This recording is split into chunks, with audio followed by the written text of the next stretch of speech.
Um, Hello everybody, and if you are watching on Facebook, David's about to put a link in, so you're very welcome to come and join us in the Zoom and watch there. So, can you watch the people, please? So, hello everyone who is joining us on Facebook, and feel free to come in and join us. It's a quieter night. I will warn you that I am actually reasonably ill, not COVID, but if I start coughing or my voice doesn't sound like my usual self, I apologize in advance. But with no further ado, unfortunately, you will have to put up with me talking tonight. And I thought, what more appropriate topic to talk on than the topic of recorded examinations, as that's the main form of examination available at the moment. So, hopefully I can check. There we go. Okay. So, it looks good.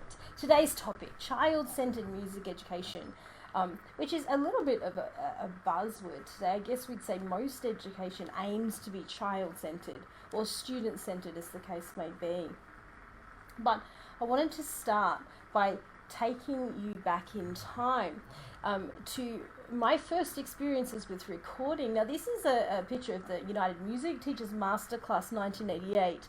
United Music Teachers was an association of teachers in Western Sydney, and probably other parts of Sydney too, that got together to organise their own masterclasses and concerts and things like this. Well, this was my first masterclass. I was in grade 2. I played the little Beethoven Sonatina in G. And actually the person in the middle is Rachel Collis, and she's gone on to a music career. The others I haven't kept in touch with, so I don't know. But in this masterclass, the teacher who was giving the masterclass, she heard us all play and she gave us our feedback. And then at the end she said, what I want you all to do is I want you to go home and record yourselves. And after you've recorded yourself, I want you to listen to yourselves. And then, when you listen with the book open and write anything you did wrong on the score. I can't remember if she told us to then try and fix ourselves. But, of course, after I noticed all the things I did wrong, I did go and try and fix myself. And I went to my next lesson with my teacher. And she said, wow, you're playing this Beethoven Sonatina so well.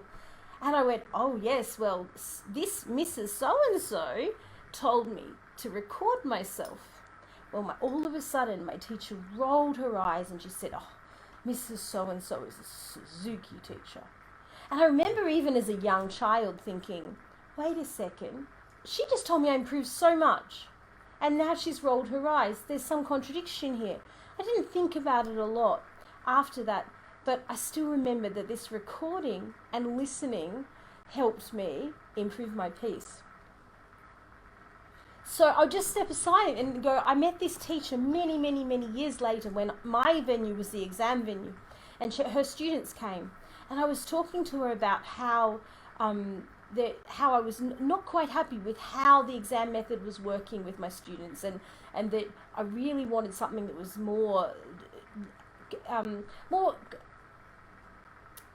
this is where being sick comes in, my brain's not quite working, but matching what the student needed a bit more than having an exam. In those days, the exams were in May and November, and we had to enroll 4 or 5 months early. So it was always guessing, are they ready? Will they be ready? Won't they be ready? Do we put them in a lower grade, but then they might get bored, or do we put them in a higher grade, but they might not be ready in time? So she told me the Suzuki method runs some excellent pedagogy training. And she said she was no longer a Suzuki teacher, but she always found that her students found the training beneficial. So I enrolled. So just to talk about what Suzuki was doing with graduations. So they would record on a tape, and I realised some people in this room might be a little bit young to know what a tape is. It's sort of like an MP3 recording on your iPhone, but without the picture. So the students would record on the tape. They would listen to it. They would think about it. They would discuss it with the teacher, then they would record again. And so that it was part of the process. It wasn't record once and send off. It was record, listen, improve, record, listen, improve. It became part of the learning journey as opposed to being a marker of where they are at the particular time in the journey. So by doing this, the students were submitting their best recordings, they were getting comments that related to their best playing, as opposed to comments my students got before this where it would say, oh, shame you were nervous today. Well, of course they were nervous, so that comment's not so helpful. But so here their best recordings marked, and they can record, they can move on whenever the child is ready. So there was no waiting for an exam session. It could be any day of the year as long as the student was ready. And in Suzuki's philosophy, no student ever fails. Actually, it was the teacher's responsibility to make sure that the piece was at the right standard and the student had reached their own potential. And if there was an issue with the recording, it was the teacher who was approached and suggested they do more training so that they could learn to help their student reach the potential. These two photos, this is my daughter and my son many years ago at the Opera House in Sydney. So just stepping back from recorded exams and my early experiences with them, let's talk about what does it mean when we say child-centered education. Well, child-centered education moves the focus from the teacher and what the teacher wants and what the teacher needs the student to learn to the student. And child-centered education teaches to the child's learning style, to their interests and to their needs. Not the needs of a curriculum, not the needs that in grade 2 at school we need to have reached this set of criteria, but rather what does this child need to get to the next step in their learning in each individual area. So we start with what the child needs and build the curriculum from there, rather than here's the curriculum, child needs to come and meet our curriculum. This is an understanding that there is no two children who are identical. Every child will have certain things which they find easier than others and certain things that need more help to reach the next level. Child-centered education rejects the idea that there is a one-size-fits-all curriculum.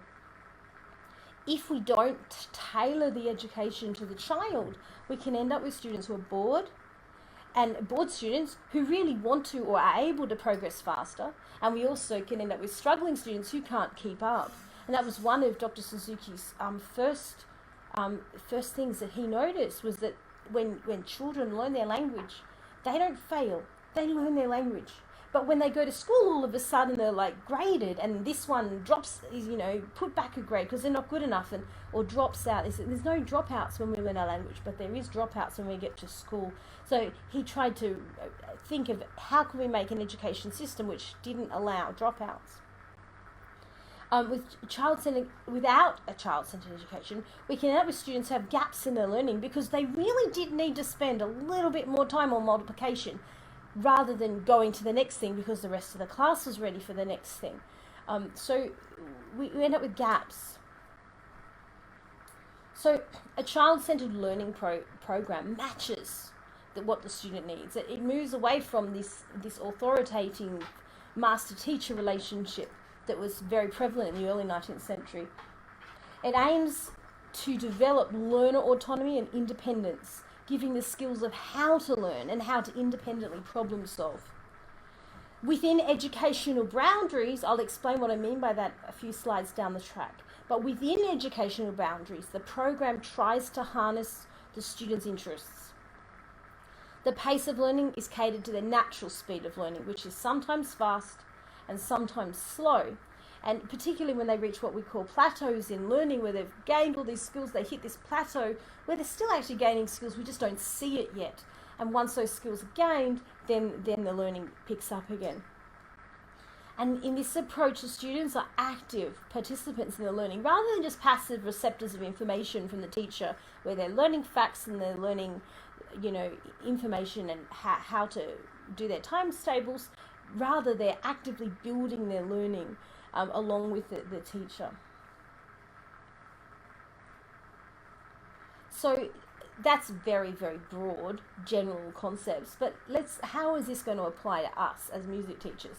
Well, in a student-led learning approach, the student is allowed to progress at their own rate, through the grades, through the repertoire, whether that's fast or slow, at whatever speed they master the material.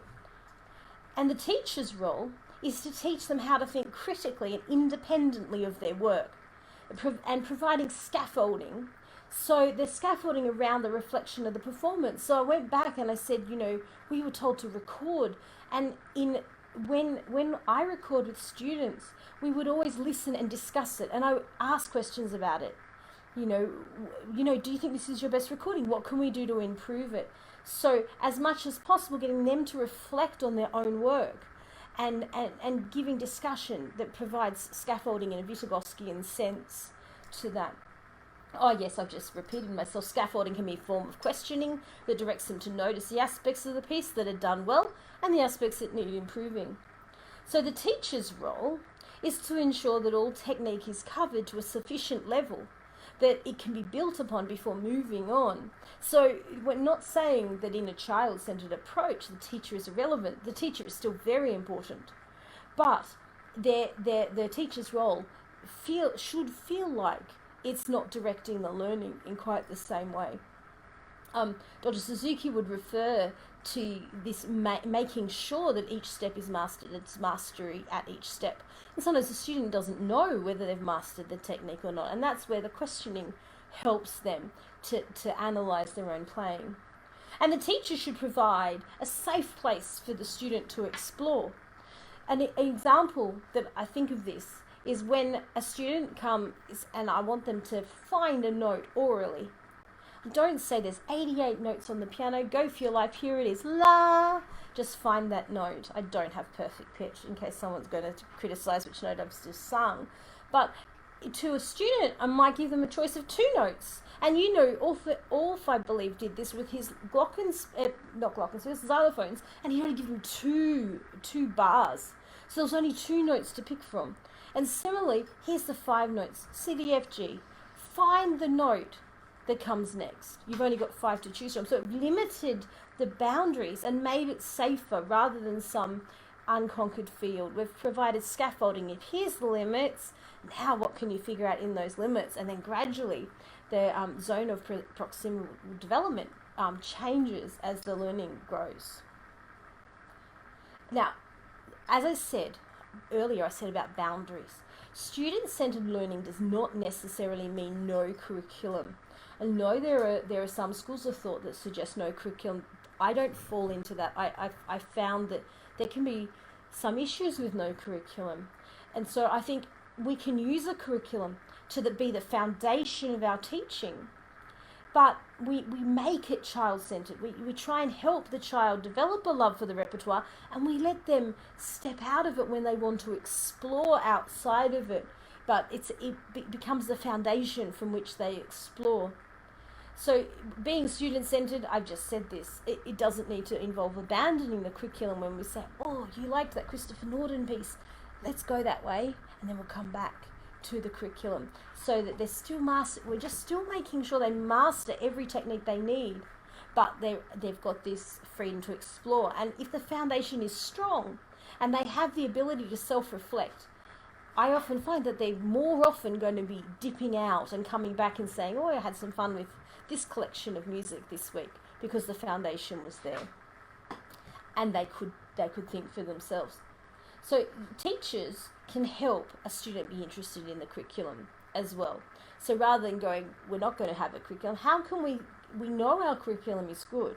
So what are we going to do to help the student first be interested in it, and secondly take over the goal setting and learning of it?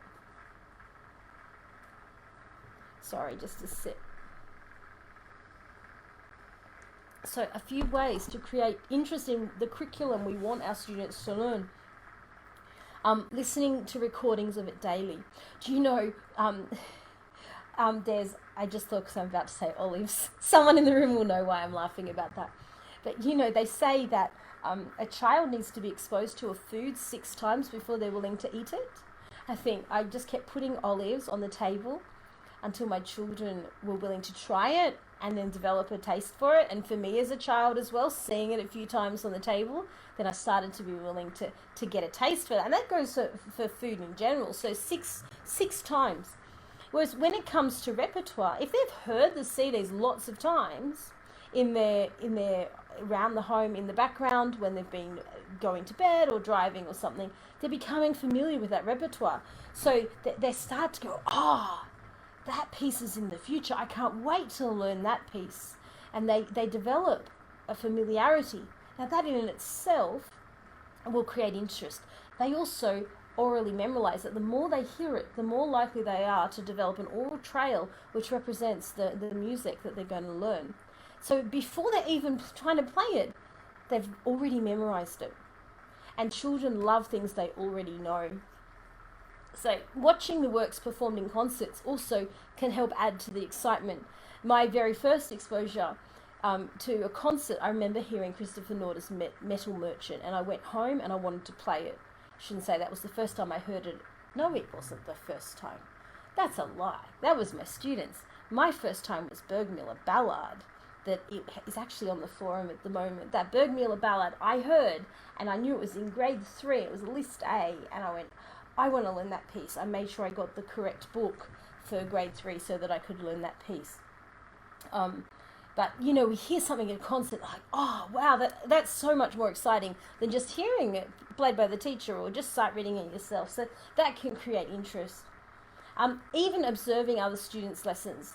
This is a bit problematic in the current environment. But when students observe other lessons, whether that's in the lesson or in a masterclass situation, they not only do they get to hear future repertoire from the curriculum, but they also get to hear someone else being corrected.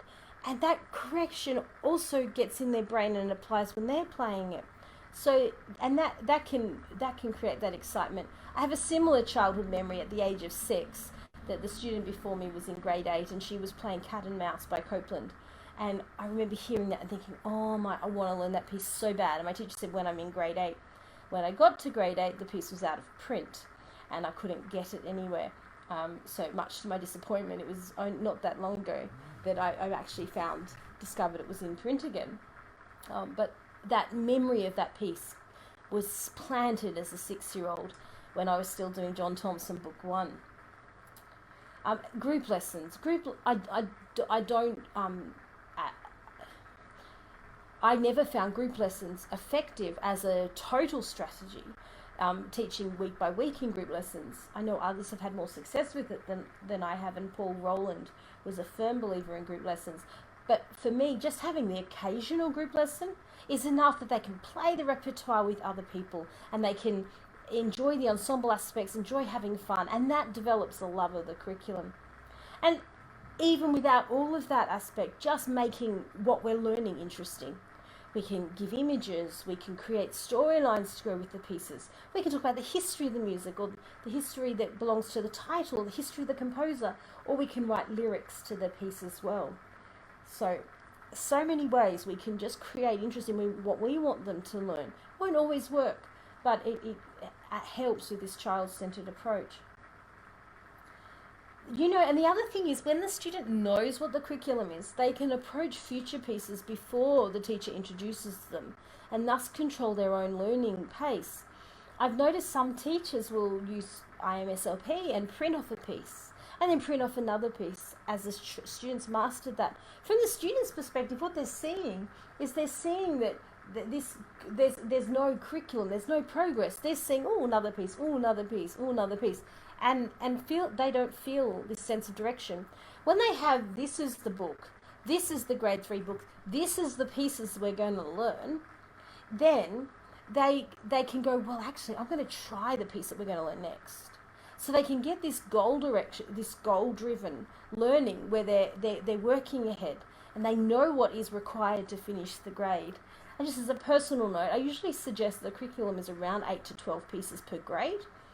Not just the 3 exam pieces, because the 3 exam pieces don't necessarily cover every skill required for a grade and required to build a foundation that they can use for the higher grades. But that's just a side note there. So why I loved recorded gradings ever since I met the Suzuki movement. Now that was in 2000. That I started the training and started recording for my students. So firstly, as I mentioned, I was frustrated with the long wait time before the entry and the face-to-face examination. So it meant planning was a bit tricky. I was also disappointed that students' results didn't always reflect their out of exam room ability. That went both ways. The really terrible students who never practiced, who'd go into the exam and did this amazing job and come out with an A, and then my really hardworking students who would come out with a C because they just had nerves in the exam room. So I moved to the Suzuki method because exams could be done when the student was ready. And in 2008, so still before COVID, I discovered that many of the rural teachers here were using Conbria recorded exams because they were having difficulty getting live examiners to come to their location, and travelling to the city involved multiple hours of transport. So at this point, I found, here's an exam system much more similar to what I've used in the past with AMEB and ABRSM, but where students can record when they're ready. They can venture from my curriculum to explore pieces that interest them for the exam. So I set the foundation and then they take their little journeys from it. So my point in saying this is that using recording to grade is not a new idea. And I've seen comments on forums about, because many boards have now moved to recorded examinations, like, oh, well, this is a temporary COVID measure. But the concept of recording is not a temporary COVID measure. The Suzuki method has been recording their graduation levels since the 1940s. Conbrio examinations have been recording since 2017. MTB were off-call registered in 2019, and I believe they were offering recorded examinations before that. So it's clear that teachers were seeing there is a benefit to having a recorded exam and to having an exam that a student can do when they're ready. And, you know, one of the criticisms that I often heard was, well, you know, live exams are important because students need to learn to perform live. But in reality, most professional musicians have studio recording as part of their job description, less than have live performing. And live performing is important. But if I looked at my student base, more of them will record than perform. So record exams were not just a pandemic alternative. And ABRSM said this when they did introduce recorded exams, that they had planned to do it anyway, but the pandemic had brought it forward. And obviously Trinity and London College of Music did exactly the same. When, well, we want to be able to keep offering exams, how can we do it? So, but the recording process, it's not just about the exam, it's about the recording process and how can we use the recording process. So what are some of the benefits of recorded exams? And I'm probably just repeating myself now. Students can progress at their own rate. They can record, they can self-reflect, they can improve, and then they can record again. So instead of recording just being the examination, it's a process of self-reflection, self-correction, and it becomes part of the learning journey. The teacher and student can listen together, they can discuss and use that. I hear of people who are recording, but they're not actually improving. They're actually deteriorating because they're not using this process of, well, let's reflect on it. Let's work on the things that weren't so good in this recording before we try again. Recorded examinations, to a greater extent, allow the teacher to cater the exam to the student's interests and needs. For instance, the ABRSM exam has no scale set for recorded examination. This means that I can teach the student the scales that I want them to learn, that I think they need to learn, rather than what is on the syllabus. That's not to say the syllabus isn't good either, and sometimes we might use that as our way of guiding how we're teaching scales, but sometimes the student needs something different, and we can do that when we have the freedom because only the pieces are being examined. Whoops. Examinations can be submitted when the student has fulfilled all the criteria. Now, I know this can be a bit difficult when we're not quite sure how the criteria are judged, but as much as possible, a teacher should be able to make sure that no student fails because they can look at the recording, they can critique it, they can mark it themselves and go, do I think this is good enough so that my student doesn't fail? And by doing that, we can have this no-fail journey because every musician is on a journey. So, yes. Sorry, and it's for water. I just mentioned this. I jumped ahead of myself. Recorded examiners that examinations that examine only repertoire. So ABRSM, Trinity and Con Brio come to mind. These allow the teachers to design the scale and technique learning that matches what the student needs. However, if a student does not practice scales at all, it's rather obvious in the exam room in the way they're playing. So I'm not advocating no technique, just not having technique examined could be beneficial. Students that get examined on their best performances, so all the comments can be directly applied to their playing, rather than, oh my goodness, I did all these weird things in the exam room, and that's what my report's on. Well, now we've got a report which is on our best playing. Okay, well, yes, I could work more on the dynamics. Yes, I could work more on the sense of pulse in that piece. I could work more on making the rubato more organic. So they can actually apply it on their best playing. And of course, exams can be recorded when the student is ready and then submitted. So there's no more the student sitting down waiting for exam dates when they're ready way too early, or submitting when the student really is only just going to scrape a pass and not really have that foundation they need to get to the next level. So what about oral and sight reading, since they're not examined? A student with good oral ability is going to perform better than a student who has none. So it's still important. And sight reading is another thing that I'm often asked about. Sight reading in an exam room is not a real life experience. There's pressure, there's anxiety, there's somebody looking over your shoulder who knows the piece better than you do. So that's not what sight reading is like in the real world. However, a good sight reading ability is going to speed up their learning, so it's worth investing time in. Similarly, oral in the exam room is not an accurate replica of a real life experience. When I'm trying to work out a piece orally at the piano, I don't have someone looking over my shoulder asking me about stuff. If I'm trying to sing as a part with an accompaniment, I don't have someone looking over my shoulder judging how accurately I get the notes. So again, an important skill, but what happens in an exam room isn't an accurate reflection of what happens in real life with oral ability.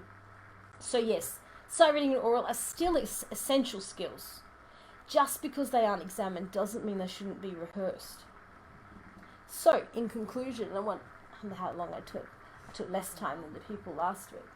So, I believe very strongly that the recorded examinations, which have been introduced by boards before COVID and now introduced by boards during COVID, they fit in extremely well with a child-centered educational approach. And I know one of the things I felt when I first saw Combrio examinations was I thought, here is a board that is taking what I think is the best parts of Suzuki method, and maybe not all the best parts, but some of the best parts of Suzuki method, and putting them in a format that my students' parents and students can relate to and understand in comparison to what's happening at school. And the other benefit I found was that when we record Suzuki graduation, sometimes my students would say, oh, well, they're going to pass me anyway, why would I bother getting it better? Whereas when it's a graded exam, they're like, oh, do you think this will get distinction? Because I don't want to get less than distinction. So in that way, the recorded exam has really helped them. Sorry, I'm going to sneeze, I think. Or not. So I think the graded recorded exam has actually been beneficial. It's helped them really want to try and reach their potential, more so than when the Suzuki method has no grading. As such, you just get your certificate and you get to perform in the opera house, which is great, and that in itself is a huge motivation. So the recorded examinations give us more flexibility as teachers to cater the exam to the students' needs and interests. And the other great thing about recorded exams is we don't have to only use recorded exams, because I do agree that live exams do provide lots of benefit, and that being under pressure is not always a bad thing. So recorded exams can be used in conjunction with live exams to develop both live performance skills and recording skills. When my students did live exams in the old days, before when we were allowed to do live exams, I used to say to them, I don't actually care what mark you get in the exam. All I care about is that your distinction standard before you walk in, because anything can happen in that exam room, and I honestly don't care what happens in that exam room as long as your distinction standard first. Now, this is where a recorded exam could be quite helpful, because if they've done the recorded exam and perfected their pieces and got them to distinction standard and got their recorded exam certificate, they already know that they're distinction standard. It's not my word against whatever their mind is telling them. They are distinction standard. Now they're going into the exam. They can enjoy it because they've already got the distinction. And if they're enjoying the exam, they're less likely to be so affected by nerves. Not guaranteed, but it does help if they know. Firstly, they know that there's no pressure to get a particular mark in a live exam. But, I have more stories of stuffing up in a live exam doing ridiculous things than any of my students ever can compete with. So, and for any read players who are listening, like changing the read to the wrong read just before you walk into the exam room, to the read that actually has written on it, do not use. So we all do crazy things in a live exam, whereas if it's a recorded exam, we would go, oh my goodness, I used the wrong read, let me change it. So definitely using recorded exams and live exams in conjunction can be really beneficial to a student's learning. And I don't think I've ever come across students who said, oh, I don't want to do the same grade again. I think that if you, depending on how you word something, then it can become an exciting part of the process anyway. So that actually ends my presentation. So let's see if there's great questions in the chat. Are there any questions on Facebook? No. There's no questions on Facebook? Does anybody have any questions they wish to add to the chat?